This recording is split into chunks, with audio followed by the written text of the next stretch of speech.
Gone Global. Leading Britain's conversation. The Nigel Farage Show. Mr. Nigel Farage. Thank you, Donald, and good evening, everybody. I'm here in Brussels. It's the European Summit. This, of course, was supposed to be the big one, the deadline. This was the one at which a deal on us leaving the European Union was supposed to be agreed, and then we'd come back in a couple of weeks to talk about, a framework for a future trade negotiation. It's kind of not working out that way, really, is it? I mean, a week ago, the government seemed pretty confident that they were going to come here, sign up to something that I'd call checkers minus, namely keeping us in a customs union until about the end of 2021, or maybe even longer than that. But something happened over here on Sunday. Was it that the European Union pushed too far, wanting their backstop to the backstop, or was it, I think more realistically, that actually Number 10 got pretty panicky over the weekend? They sure scale of opposition, 63 backbench MPs writing to a Sunday newspaper, the DUP becoming more hardline, and realised if they came and signed the deal this week, she'd probably have not just 48 letters in for the weekend, but a whole slew of cabinet resignations as well. So the Prime Minister has arrived here at the summit, and nobody is expecting anything too much. There's a big dinner tonight, by the way. Yep, 27 leaders of Europe will sit down to a fine, sumptuous dinner, I've no doubt with great wine. Someone's going to be missing from that dinner, Theresa May. We'll talk about that during this programme. But what really interests me is the level of activity that we are now seeing from Nick Clegg, Tony Blair, Michael Heseltine, John Major, Peter Mandelson, you name it. They are all incredibly active. Now, a few moments ago, Nick Clegg, who appears to be a bit of a coordinator for all of these people, and bear in mind, they are trying hard to stop us leaving the European Union. Indeed, there was an article today in a German newspaper co-signed by Blair, Clegg and Heseltine. We're hearing that Tony Blair just last week was visiting politicians in Germany, Austria, Italy. Blair even met the EU's Brexit negotiator Michel Barnier. There is an all-out diplomatic assault going on from some very senior figures, prime ministers in British politics over the last quarter of a century. And Nick Clegg was on with Eddie Mair a few minutes ago, and Eddie asked Nick Clegg about these letters and newspaper articles. I like to think that if the government was delivering something which approximates to what the British people were told they were going to get when they voted for Brexit, if by a narrow margin in the summer of 2016, I hope I would gracefully or disgracefully just sort of, mind my own business. The longer this has gone on for 2.5 years now, and the more that the reality of Brexit departs from the utopian Brexit that was proposed to people, the more I think it's legitimate to say, well, maybe folks should be given a chance to sign this off before the process finally goes through. You're all very stupid people. You should not have voted for Brexit. We are going to make sure you vote again. But interestingly, Eddie asked Nick Clegg a really fascinating question. What would he be doing had the referendum that took place on June 23rd, 2016 been for Remain? I'll take the better analogy is this. Let's say if Remain had won, and it was by the narrow margin, was it 600,000 votes in it? And let's say then, I think it was unlikely, but let's say then the winning side, the Remainers, me amongst them, said, right, the British people have, by a narrow margin, decided to stay in the European Union. We are now going to join a European army. We're going to join the Eurozone tomorrow. We're going to give up our rebate. We're going to scrap our exemption from Schengen. In other words, we are going to take the most extreme version of remaining in the European Union possible, and we're going to impose it on the country, even though none of these things were fully discussed at the time of the referendum. Do you know what? If at that point the Boris Johnson, Michael Goves and Nigel Farage of this world said, hang on a minute, that is so far from what you told the British people 2.5 years ago, they should be allowed to have another say, I would actually understand why they might say it. Because that... I would understand why they might say it, but I wouldn't support another referendum. And indeed, when we joined the common market back in 1973, we were told it was just about trade, and it morphed bit by bit into politics. And how dare Nick Clegg have the audacity to even mention a European army, something that Jean-Claude Juncker is hell-bent on building, in fact completing by 2025. When I debated that with Nick Clegg on the LBC debate back in 2014 with Nick Ferrari in the chair, and I said one of the reasons I wanted to leave is that it was becoming an increasingly militarised European Union, he called me a dangerous fantasist. Well, I'm sorry, I think the way these people are behaving is quite extraordinary. I'm asking you, do you agree with me that this action from these senior British political figures is nothing short of collusion with the European Union, with foreign powers. If you think Farage is right, call 0345 6060 973. Maybe you think I'm wrong, and actually they're acting in a national interest, in which case text to 84850. Or maybe there's something else you think about their behaviour. Let me know by tweeting, using the hashtag Farage and LBC, at LBC, and of course, Facebookers, you can comment there too. And by the way, Mr. Clegg, this narrow margin of victory that you're talking about wasn't 600,000, it was 1.26 million. But hey, who cares about numbers when you are doing your best to overturn the greatest democratic exercise in the history of the United Kingdom? My first caller this evening is a new caller of the show, Marcel, who's calling from Gloucester. Good evening. Good evening, Nigel. Nice to talk to you. That was a point I was going to say about the 600,000 gap. But it was nice. I don't know why Nick Clegg can get away with this, because he was the one who mentioned you as being a decent fella. And Yes. That was in his Oxford speech. And no matter how close the majority is, we must respect it. And he looked at you and said, not carry on the fight like a Japanese soldier lost in the jungle. And I'd like LBC to find that and play it, just to remind a few of these Remainers, because I did play it to a couple of Remainers and it did change their opinion about Nick Clegg. Marcel, isn't the point about this that everybody told us, including that government leaflet that David Cameron spent 9 million quid of our money on and put through our doors, everyone told us if we chose to leave, that would be implemented. And now we have some of the giants of politics from the last 25 years, people I've fought for the last 25 years, doing their damnedest to overturn it. Isn't there something fundamentally wrong about that? Yes, there is. These people are not even in Westminster now, not even in the Parliament. So what are they doing going over, getting involved? Because they're devotees, Marcel, to the European project. Thank you. Let's go to Lydia, a new caller from Leeds. Good evening, Lydia. Good evening, Nigel. What I'd like to say, I've listened to you. I listen to you on and off most evenings. Anyway, what I'd like to say to you is that where I live and the people I know, the people I speak to and what I see around me, is that people who have never voted in their lives in any general election voted to leave the European Union. Yes. 2 or 3 years ago, 2015. 2016. Let's remind ourselves. You got what you wanted. You stepped back. You cut it off. You separated yourself. You got what you wanted. You got out of it. And where are they now? And where are we now? All the money, everything's going to go up. Prices are going to rocket. No, they're not, Lydia. Lydia, they're not going to go up. They're not going to go. Why do you think prices are going to go up? Why do you think? In this country, we're going to go back prices are going to the go following up? day, and they didn't. Oh dear, and dear, they dear. won't. Lydia, That's what it was about. if you listen for a second, when we joined the common market, we were told that if we didn't join the common market, we'd have expensive food. It was going to give us cheaper food. It gave us the opposite. Now we're leaving. You're telling me food's going to go up because we leave? Why? Experience for me at talking, I'm telling you. But everybody tell me some facts, please. Who voted for you thought that everybody in this country who had come here as migrants were going to get shipped back the following day. No, they didn't. No, they don't. No, they didn't. No, they did not. Yes, that is they utter. did. That Yes, is they did. The utter, majority. I'm not complete talking about rubbish. And by the way, Lydia, the best thing about no deal, the best thing about a WTO deal is we will be able to make food cheaper, shoes cheaper, bras cheaper, something the other side never tell us. Lydia, you've got it wrong. We argued for control of our borders. Very simple, very straightforward, and supported by an overwhelming majority of the British people. And you're quite right in one thing. Many people who voted in that referendum had never voted in their lives, which is why a second referendum would be a very dangerous thing.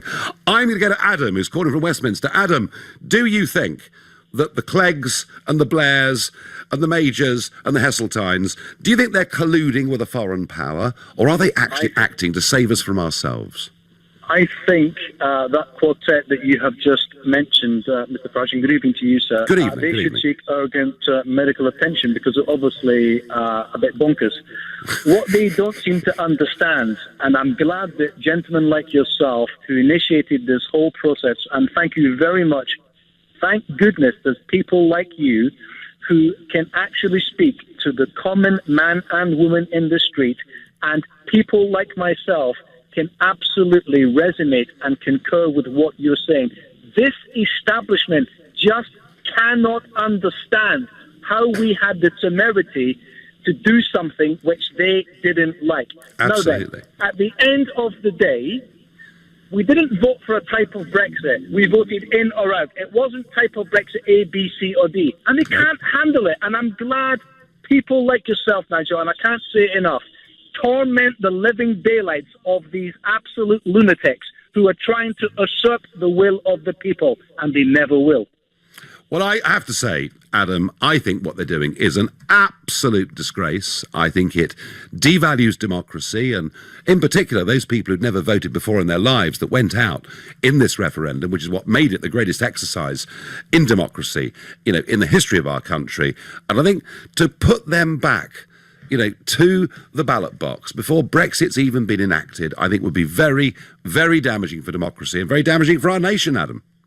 I couldn't agree with you more, Nigel, and please keep tormenting these people as best you can. Thank you very much. Well, I think they're tormenting themselves now. Adam, thank you very much indeed. And I do believe that. I think they have been, it is Brexit derangement syndrome. They simply can't cope with it. They'd had it their own way for a very, very long time. And they are actually not only colluding with Monsieur Barnier and other leaders around Europe to try and stop Brexit from happening, they're actually acting against the settled will of the British people. Some would use stronger words like collaboration. I'm not sure that I would, though. It's now 6:15, and Tony Blair, John Major, Michael Heseltine, Nick Clegg, they're writing letters, they're writing articles in German newspapers, they're travelling around Europe, they're meeting Monsieur Barnier, they're urging the European Union to help them to stop Brexit from happening. And I'm asking you, is this nothing short of collusion with a foreign power? Or do you think, alternatively, they're perhaps acting in the national interest? Well, Theresa May turned up a couple of hours ago, and here was her outside the main hall. I will be talking to leaders tonight about the very good progress that has been made since Salzburg, both on the withdrawal agreement and our future partnership. The teams have been working very hard in order to ensure that we can address these issues. What we've seen is that we've solved most of the issues in withdrawal agreement. There is still the question of the Northern Irish backstop, but I believe everybody around the table wants to get a deal. By working intensively and closely, we can achieve that deal. I believe a deal is achievable, and now is the time to make it happen. If they offer you another year on the transition period in order to help get this deal done, would you accept it? What we will be doing is looking at the issues that we need to address in relation to the backstop on Northern Ireland. I believe it is possible, by working together, to find a resolution to that issue, and a resolution that ensures that we are able to move forward with the full package, with the future partnership as well. Considerable progress has been made since Salzburg. By working intensively over the next days and weeks, I believe we can achieve a deal that I believe everybody wants, and a deal that is in the interest not just of the UK but also of the European Union. Well, she has not made considerable progress with her own cabinet and with her own party.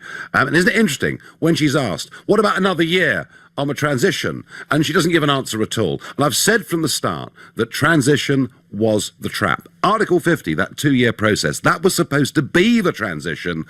And what really they're going for now is a transition that probably includes us being part of the customs union until the next general election, when a government might get elected that decides to keep us in forever. They're not honouring their promises. They're not delivering on Brexit.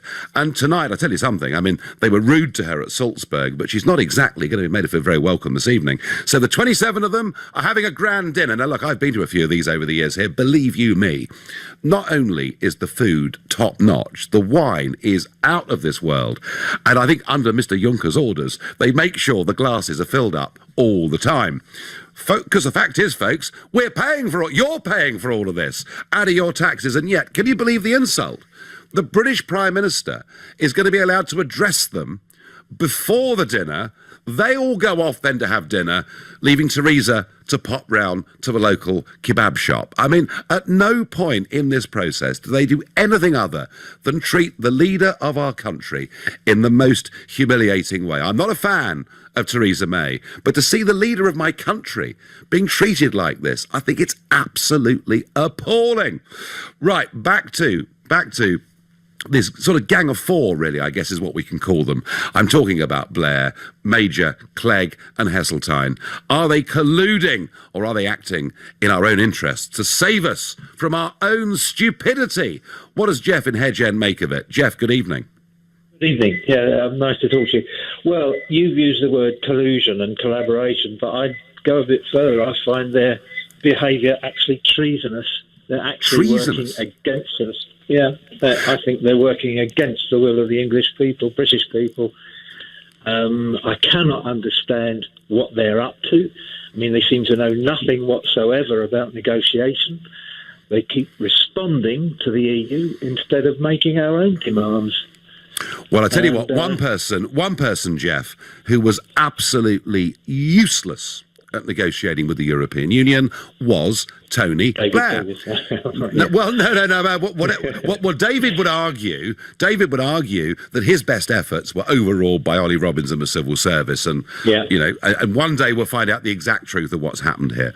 But Tony Blair, back in 2005, took the rotating presidency of the European Union, a position that Mr. Tusk now holds on a more permanent basis. And Tony Blair, and I was here in Brussels in my chamber, it was going to be a great reforming 6 months. And he finished up at the end of that 6 months, having got a vague promise from the French that they might talk about reforming the common agricultural policy, but not doing it, and giving away 7 billion quid of British taxpayers' rebates. So their own track record, Jeff, is awful. On reflection, Jeff, do you want to water down that word treasonous a bit? No, I want them to grow a bloody back. Sorry, I want them to grow a backbone and turn round to the likes of Juncker and all the rest of them and Barnier and say, when you can put somebody in front of me who actually has a democratic mandate to negotiate, then I'll start talking to you. If you can't do that, sorry, we're off. All right. OK, Jeff, strong words there from Hedge End in Hampshire. If anyone thinks Jeff is completely wrong to use that language, call 0345 6060 973. Gary is calling from Blackburn. Good evening, Gary. Good evening, Nigel. Treasonous is a little bit ridiculous. I don't think treasonous is the right word to use, but I'm not sure that it helps anybody to have political figures, senior political figures from Britain, going to the continent and whispering into anyone's ear when our Prime Minister is going out to try and do a deal. So they're undermining her, really, aren't they? But my argument was we lost, and so if we're going to have Brexit, we should have Brexit at the best Brexit possible, as promptly as possible. And there just seems to have been a lot of dallying about, a lot of not thinking about it, and a lot of panicking at the end, and we don't seem to have gotten very far down that road, do we? Well, no, but in fact, actually, one of the things that is happening now out there is, Blair, we understand from his negotiations with Barnier and with senior German and Austrian politicians, one of the things Blair now wants to do is to extend Article 50 so that we don't even actually leave the treaty on March the 29th next year. Now, this is, surely, Gary, and I'm not going to use the word that Jeff just used, but surely this is acting against the democratic express will of the British people, and it's plain wrong, isn't it? Well, let's talk about that, Nigel, because I saw an interview with you the other day on Sky News where the newscaster, the presenter, was talking to you, trying to make the point that 52% of people voting to leave was a narrow margin. And you said, no, the will of the people's fault, and it's all very clear. And, in numerical strength, you're right. However, in May 2016, before the referendum, you are on the record as saying if it's 52% to remain and 48% to leave, this is unfinished business by a long chalk. Well, and I you did were even possibly asking for a second referendum. No, I said there'd be. I said, Gary, I said it would be unfinished business, and some from the Conservative Party would go on, but I thought it would be at least 20 years before we had the chance of another referendum. And I promise you, had Remain won, Gary, we wouldn't even be having this debate, would we? Well, you suggested, Nigel, that it should be two-thirds would be a reasonable majority. So how come 52% to remain wouldn't be good enough, but 52% to leave is bob on? Just explain that to me. Because the establishment, if they'd won, would never have allowed this to be reopened again, and the number of MPs in Parliament that might have voted for this would have been way fewer than 100, probably fewer than 50. The reason we're having this whole debate is because the establishment don't accept the result. Surely that's the truth of it, Gary, isn't it? That's not the point. 52-48 to leave, you're happy with. If it had been 52-48 to remain, you wouldn't have been happy with. I wouldn't have had a voice. I wouldn't have had a voice. There would have been no debate. There would have been no voice. Surely you accept that if the establishment had won, this would not have been reopened. I don't accept that at all. I think that people would have. Well, okay, I might be wrong. So might you be. Well, no, I don't think so, because I know how this lot operate, and I promise you, if they'd won, that would have been the end of it. Anyway, Gary, we'll agree to disagree. I'll go to Sevenoaks and speak to Paul. Good evening, Paul. Hello, Nigel. All right. I didn't ring up about that, but just to say what Gary said, they never accept the result. They didn't in Denmark, France, and Ireland, I believe. Three times they went. They overturned the votes, and they was pretty narrow. But then they give a few sweeteners. And you know what, Paul? They've never rerun a single referendum where they got the result they wanted. No, of course not. Of course they won't. I mean, the reason I rang about Blair and Major and being traitors and Heseltine, because I think it goes as far back as him. He did for Maggie, and she would have stood up for this lot. Major obviously was there playing his part. He tucked Maggie up. He went and signed up for the Maastricht Treaty. We never ever got asked. Then Blair come in. Tony Blair's 1983 first ever MP, where he was, up in Sedge, wherever it was. Beaconsfield he was, wherever it was. And he had a thing. He didn't support the EU in 1983. He didn't. Then I suppose he saw what opportunities there was, the same as Kinnock, got aboard the gravy train, and now he's a massive supporter of it. You know, they're traitors. He didn't sign up. Do you really? I mean, Paul, come on. You know, I can tell you feel strongly on this, but the word traitor is a very, very strong word. Yeah, traitor is someone who's sort of not loyal to their own country, isn't it? And they're not, because they're siding with the enemy. They're siding with the enemy, Nigel. They are the enemy because they're treating us like. I'm going to go. Paul, I'm going to go as far as to accuse them of collusion. Well, there's a couple of people there saying actually their actions are traitorous.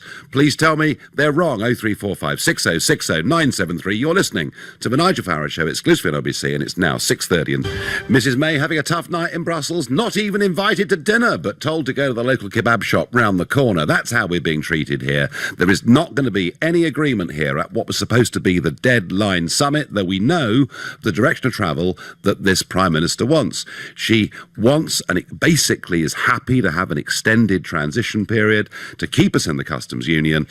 It's interesting, isn't it, that Trade Secretary Leitziger from the USA today said that Donald Trump's America wants to sign free trade deals. And right at the top of the list is, you've guessed it, the United Kingdom. No longer are we Obama's back of the queue. We're right up at the front of the queue. Trouble is, under this current timetable with Theresa May, we wouldn't even be able to contemplate signing something like this until 2022 at the earliest, which would be a full 6 years after the British public had voted for Brexit. I do really believe all this hesitation and all this delay is making much of the world not take the UK particularly seriously. On text, Malcolm says, Blair and co are only looking after their own. They have no concern for the general voting public. That's quite a moderate way of putting it. Mark says, Brexit is a nightmare at this moment in time. Theresa May voted to stay in the EU, and now she is leading the negotiations to leave, which is a joke. Yeah, it's a pretty sick joke, Mark. It's not actually working. And the funny thing is, you know, after this breakdown that happened here on Sunday with Dominic Raab, the Brexit secretary, because I suspect she genuinely got scared about what her backbenchers in the DUP were saying, she tried on Monday with this statement to the House of Commons, which hadn't originally been in the diary. She tried to somehow pacify both sides and finished up upsetting just about everybody. Surely, they've got to get rid of her.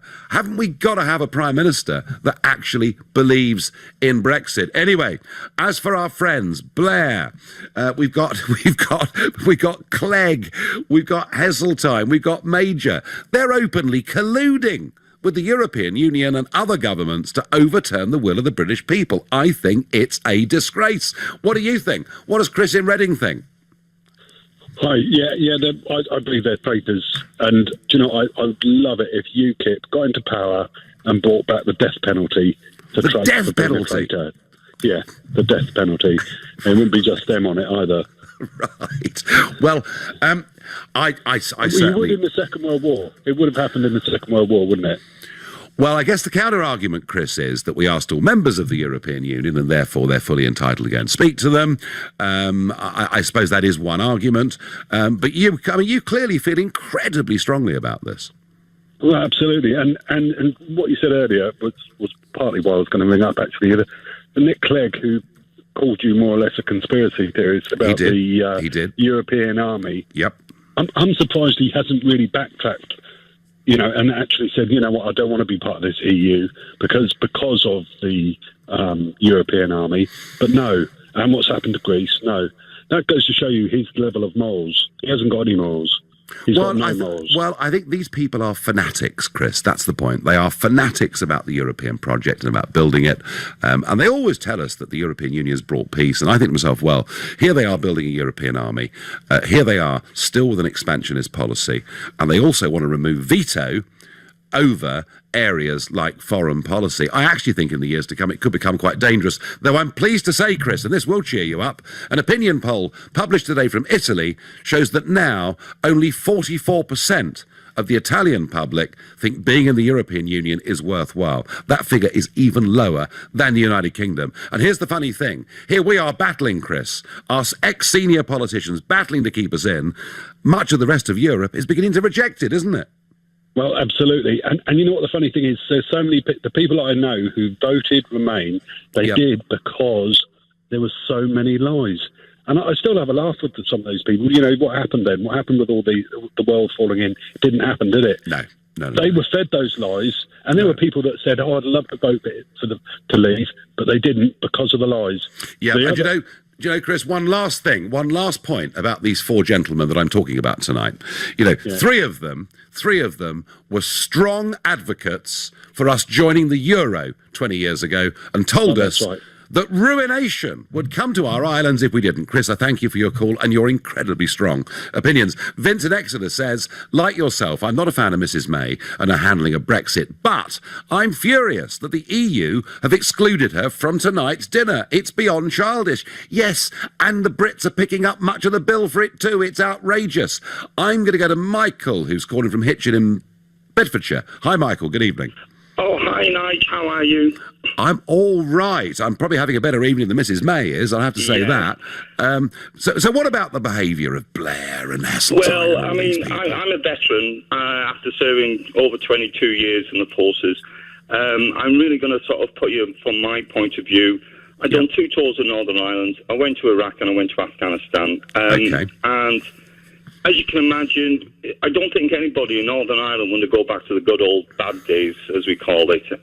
When I was out in Belfast, I've seen, the results of bombings, kneecappings, and I really do believe that the people of Northern Ireland don't really want to go back to that type of days by having hard borders.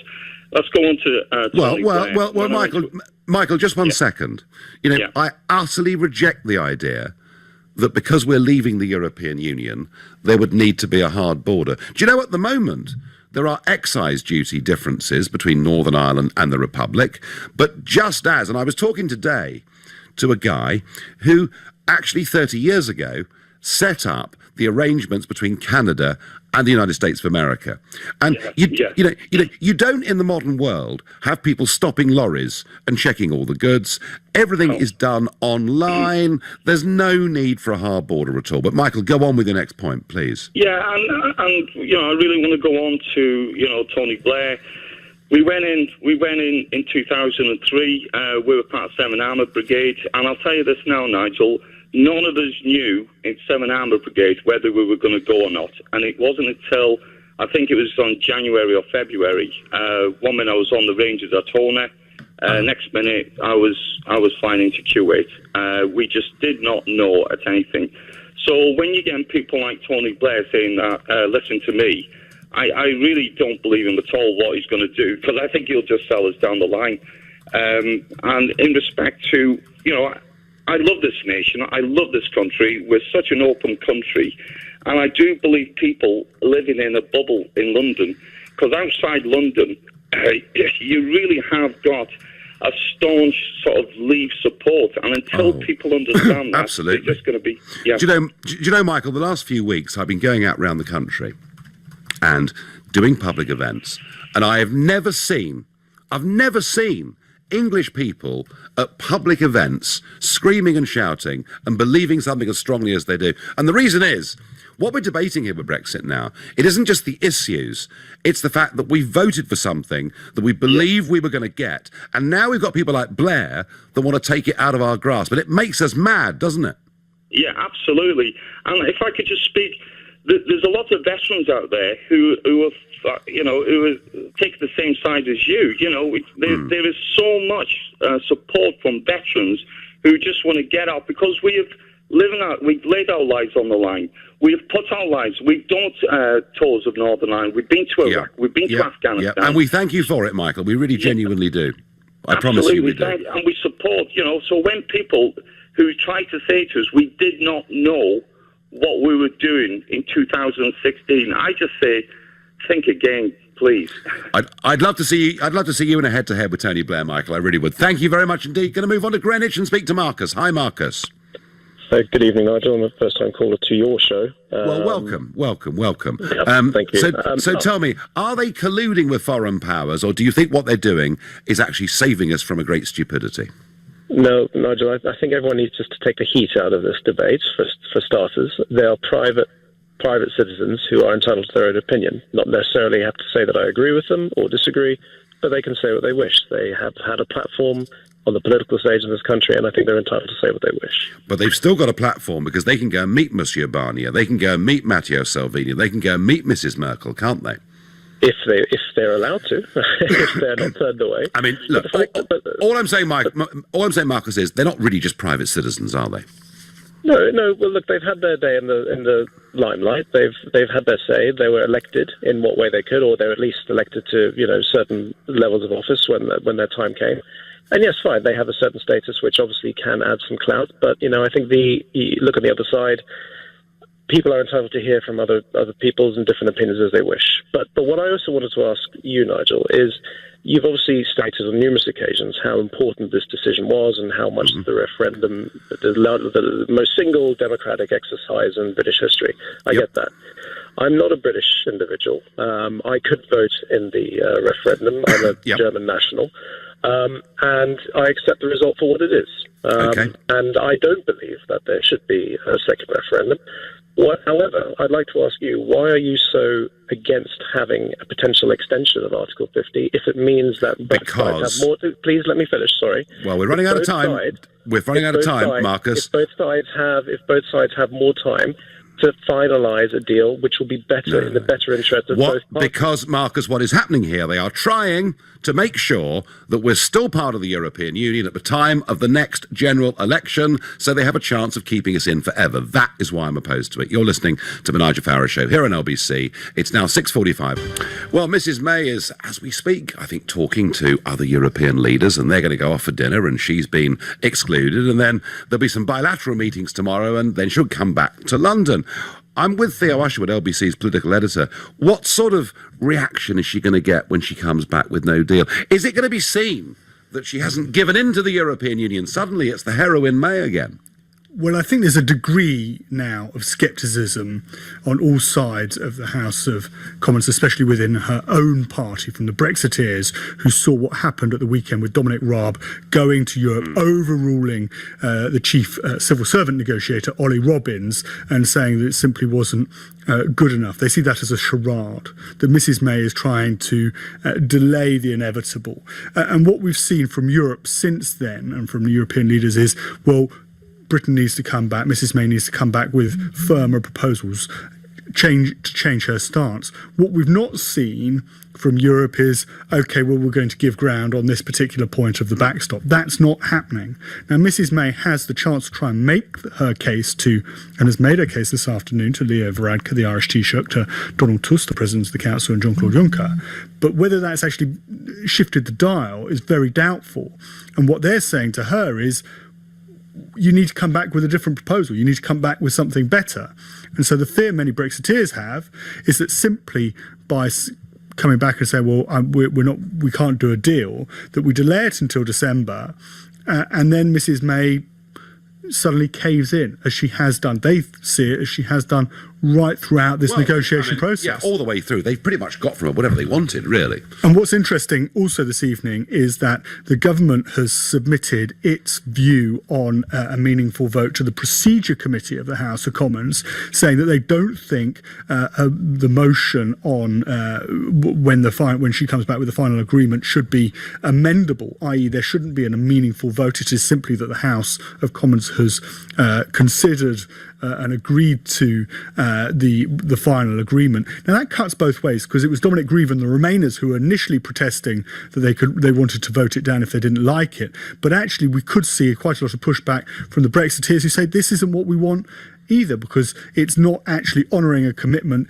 to deliver on the referendum by leaving the customs union and the single market. Yeah, well, I'm sure they would say that. Absolutely. Theo, it's going to be a very interesting couple of months, that's for certain. It is. My guess is there'll be a deal of some kind done in November, December. Whether that gets passed by the House of Commons is a completely different question. Well, talk about honouring the result of the referendum. I think that Blair and Major and Heseltine and Clegg are dishonouring the result of the referendum by going around Europe, writing letters and articles and trying to stop Brexit. I think it's plain wrong. What does FA from Chatham make of this? Good evening. Good evening. I think you're wrong, Nigel. Okay. But I think the most important thing that needs to be said, and I think the previous caller did say this, there's so much emotion, there's so much, I think, bordering on hatred and anger. I think you have a responsibility to say to callers to your program to stop using words like treacherous, collaborators, collusion. I don't think... Oh, no. FA, I'm sorry. I've used the word collusion. I haven't used the other words. I know you haven't. I'm not saying you have. I'm saying you should tell those who call into your program who use such words to say, hang on a minute. No. Well, I know. I think... Well, I did. Hang on. I did. The first person that used the word traitor, I did ask him, would he like to withdraw the word, and he chose not to. All right, but there is strong emotion out there. But do you understand why they're angry? I don't understand. No, I don't think I understand why they're angry. The interview you've just had with Thea Usher would demonstrate that, where we have a prime minister, frankly, pretty just hopeless. She can't please everybody. I agree. I wish she can just say, look, guys, this is really darn difficult. I can't do it. I can't honour it. At least people will respect her.